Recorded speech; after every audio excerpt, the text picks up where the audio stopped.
कहना तो नहीं चाहिए, पर एक विमान यात्रा में मैं था, विदेश का ही था।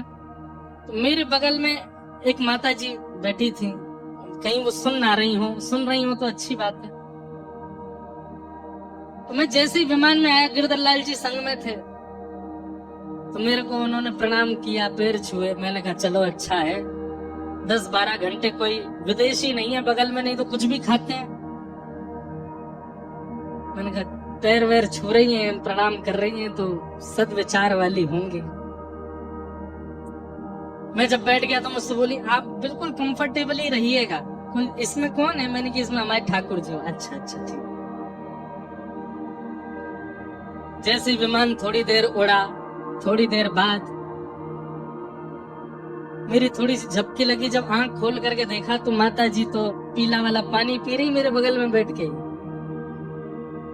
अब मैं उनकी ओर देखूं और वो मेरे को बिल्कुल ना देखें, और पीती जा रही है चुपचाप। बहुत बढ़िया। मैं लाल जी,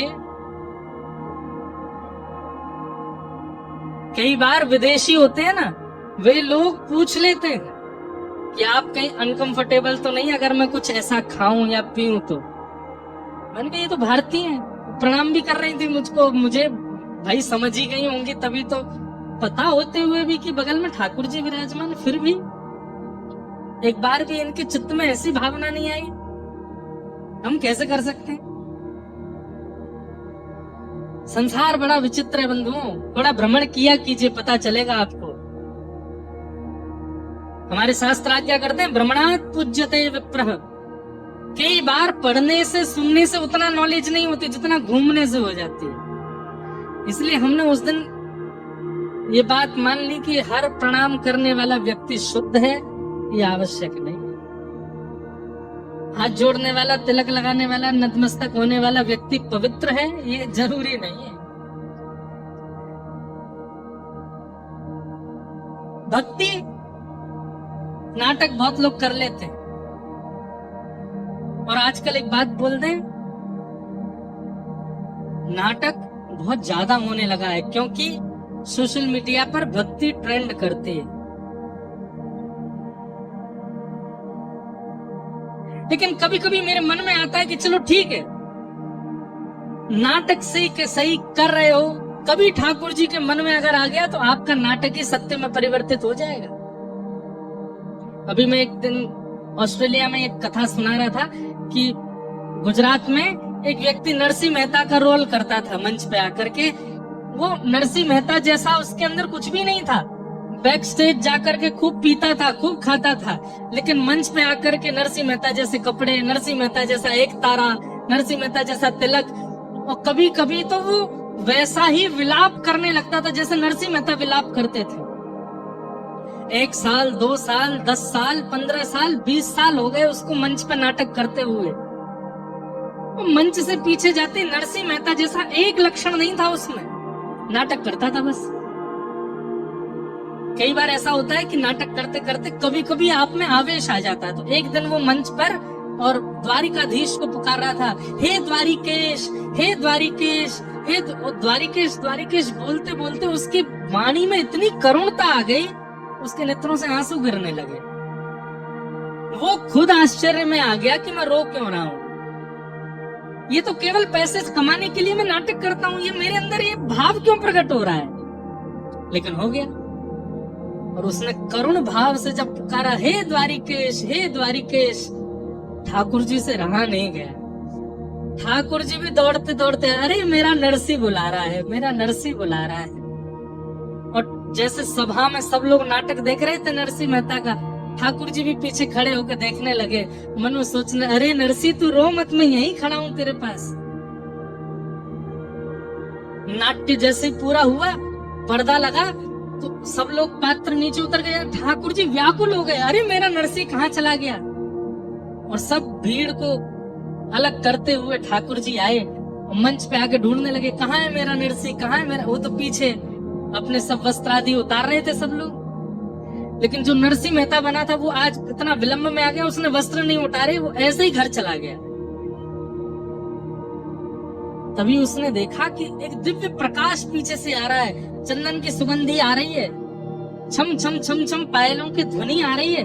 उसने सोचा ये मेरे पीछे कौन चल रहा है, और जैसे ही पीछे मुड़ करके देखा तो नेत्र सजल और चतुर्भुज रूपधारी श्री द्वारिकाधीश खड़े हैं और दौड़ करके कह रहे, अरे मेरे नरसी मेरे गले लग जाए। ठाकुर जी ने जैसे उसको हृदय से लगाया, रोते रोते बोला, हे नाथ मैं नरसी नहीं हूं। ठाकुर जी ने कहा तू नरसी नहीं है? तो उसने अपना वास्तविक नाम बताया। इतना सुनते ही ठाकुर जी व्याकुलता में अंतर ध्यान हो गए। उस दिन उसको इतनी ग्लानि हुई, पहले तो बहुत रोया, ढूंढा, ठाकुर जी नहीं मिले। फिर मन में भाव आया, मैं जीवन भर केवल नाटक करता रहा नरसिंह मेहता का, और उस नाटक में केवल नाट्य करने से जिसका मैं पैसा लेता हूँ, उसकी वजह से मुझे ठाकुर जी मिल गए। अगर मैंने जीवन में एक लक्षण भी नरसिंह मेहता का लिया होता तो ठाकुर जी कब के मिल गए होते, मेरे पास ही रुक जाते, मुझे संगे ले जाते, ऐसे ऐसे मिलकर के बिछोड़ नहीं जाते। कभी कभी मेरे मन में आता है, जब मैं देखता हूं कि लोग बात केवल नाटक कर रहे हैं, भक्ति है नहीं, तो मन में आता है ठीक है, नाटक में ही सही, कोई और तो नहीं कर रहे, भक्ति तो कर रहे, करने दो। क्या पता एक दिन ये नाटक वास्तविकता में परिवर्तित हो जाए। और श्री राधा रमन लाल जी, आप तो केवल वीडियो के लिए चिल्ला रहे थे, हे राधा रमन, हे राधा रमन, हे राधा रमन। क्या पता ठाकुर जी को आपका वो स्वर इतना प्रिय लग जाए कि वीडियो तो भूल जाए, ठाकुर जी स्वयं प्रकट हो जाए, अरे भैया इतना मत पुकारे, मैं आ गया तेरे सामने, मिल ले मुझे। क्या पता वो नाटक कभी वास्तविकता में परिवर्तित हो जाए, इसलिए करने दो, कर भी रहे तो। कैसा था उनका भाव, कैसा था? एक प्रसंग आता है, एक बार गोस्वामी तुलसीदास जी वृंदावन आए, तो वृंदावन में श्री भक्तमाल ग्रंथ के निर्माण का भंडारा चल रहा था।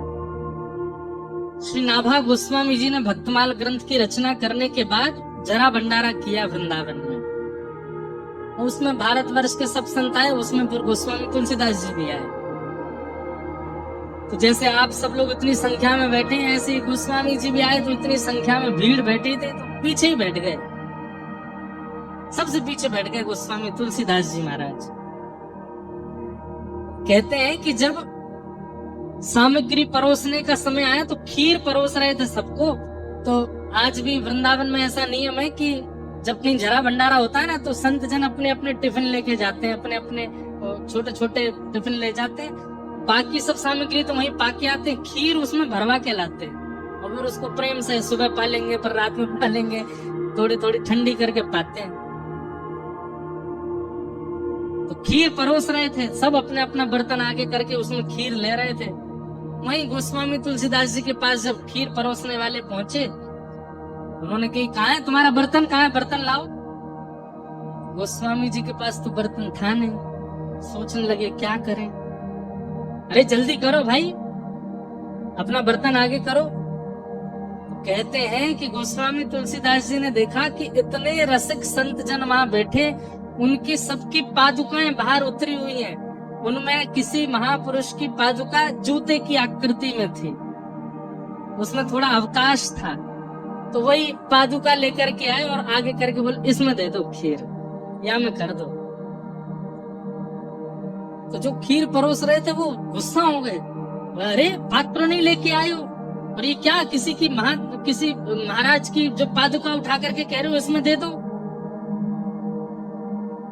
तो कहने लगे, नहीं भैया हमको इसी में ही दे दो, हमको इसी में ही पान करना है। अरे ऐसे कैसे दे दें, इसमें ये अपवित्र है, ये ऐसा, अरे नहीं नहीं ऐसा मत बोलिए, इस जूती का कितना बड़ा सौभाग्य है। एक तो ये व्रजरज में रही है, 24 घंटा ब्रज की रज इसको लगती रहती है, वो ब्रजरज जिसमें श्री कृष्ण श्री किशोरी जी अपने अपने निरावृत चरणों से विचरण करते हैं, वो ब्रजरज इसको अंकित कर चुकी है। दूसरा, कोई महापुरुष इसको धारण करता होगा, उसके चित्त में प्रिया प्रियतम विराजमान होंगे, वो प्रिया प्रियतम को विराजमान करके चलता होगा, नीचे से ब्रजरज लगती होगी, ऊपर से उस महापुरुष की चरण रज लगती होगी। ये तो महापवित्र, इससे पवित्र पात्र तो हो ही नहीं सकता। अब तो मेरी भी हट है कि मैं इसी में ही खीर पीऊंगा। गोस्वामी तुलसीदास जी ये बात दूर खड़े श्री नाभाजी सुन रहे थे, जिन्होंने भक्तमाल की रचना की। ये देखते ही उन्होंने चरणों में प्रणाम करके कहा, आप ऐसे ही गोस्वामी तुलसीदास नहीं है, आपको ऐसे ही राम जी मिल नहीं गए, ऐसे ही हनुमान जी 24 घंटे आपके साथ नहीं रहते हैं, ऐसे ही काशी विश्वनाथ आपकी रक्षा में तत्पर नहीं रहते हैं। आपका भाव संतों के चरण रज के प्रति, आपका भाव वैष्णवों के प्रति जो है ना गोस्वामी जी, इसी के कारण राम जी आपके हो गए, राम जी आपको प्राप्त हो गए। और उसी समय नाभाजी ने भक्तमाल में जितने भक्त हैं उन सबको तो पुष्प का दर्जा दिया, और श्री नाभाजी को सुमेरु, श्री गोस्वामी तुलसीदास जी को सुमेरु का दर्जा दिया। माला में खूब सारे पुष्प होते हैं, लेकिन जो मध्य में बीच में होती है माला, नीचे की तरफ जो मुख्य माला होती है, मुख्य पुष्प होता है, उसको सुमेरु बोलते हैं। सुमेरु का दर्जा किसको दिया? गोस्वामी तुलसीदास जी को। इन जैसा भक्त नहीं हुआ। हमारी बात को बहुत ध्यान से सुन लीजिए। ठाकुर जी को रिझावे में मत लगे रहो, पूरा जीवन निकल जाएगा, आपको नहीं रिझेंगे वो।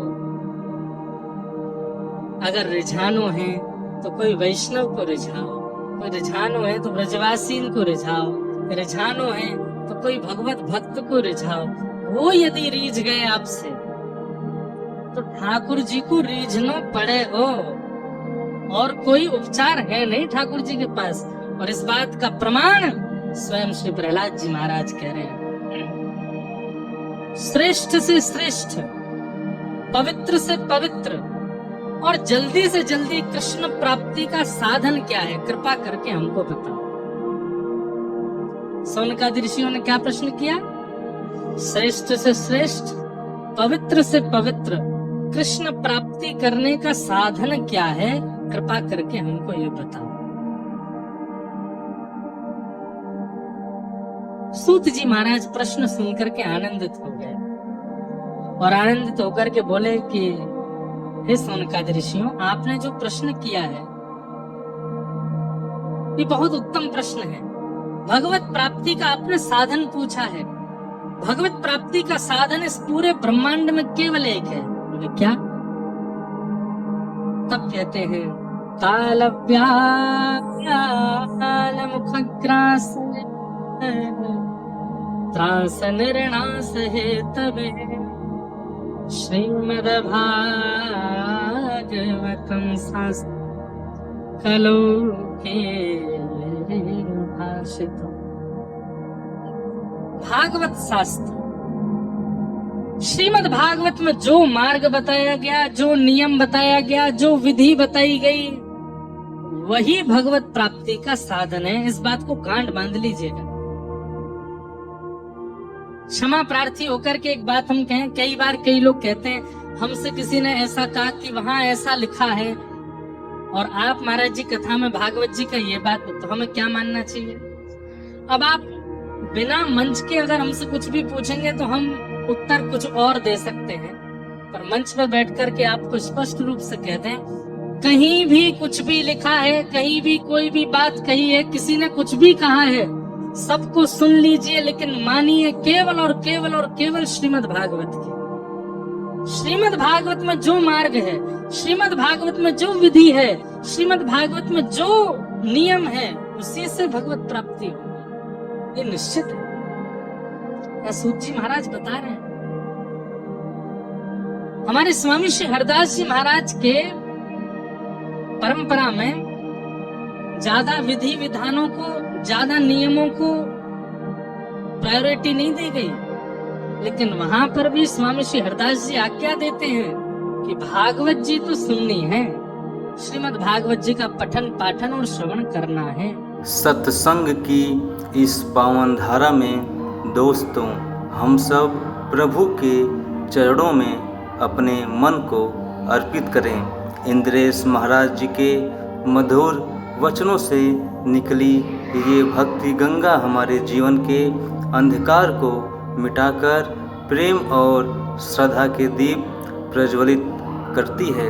जब गुरु के शब्द हृदय में उतरते हैं तो मन की सारी व्याकुलता समाप्त हो जाती है। इंद्रेश महाराज जी के श्रीमुख से निकला हुआ हर वचन मानो हमारे हृदय में भक्ति का दीपक जला देता है। ये कथा सिर्फ सुनने के लिए नहीं, ये कथा है जीने के लिए। जब गुरु कृपा दृष्टि डालते हैं तो जीवन की सारी उलझने सुलझने लगती है, मन की अशांति दूर हो जाती है और हृदय में सिर्फ प्रभु का नाम गूंजता है। तो दोस्तों, मुझे उम्मीद है कि आप लोगों को यह वीडियो बहुत ही अच्छा लगा होगा। तो दोस्तों, ऐसे ही वीडियो देखने के लिए हमारे चैनल को सब्सक्राइब करिए, वीडियो को लाइक करिए और ज़्यादा से ज़्यादा दोस्तों वीडियो को शेयर करिए। तो दोस्तों, मिलते हैं एक ऐसे ही नई वीडियो के साथ। तब तक के लिए दोस्तों, राधे राधे।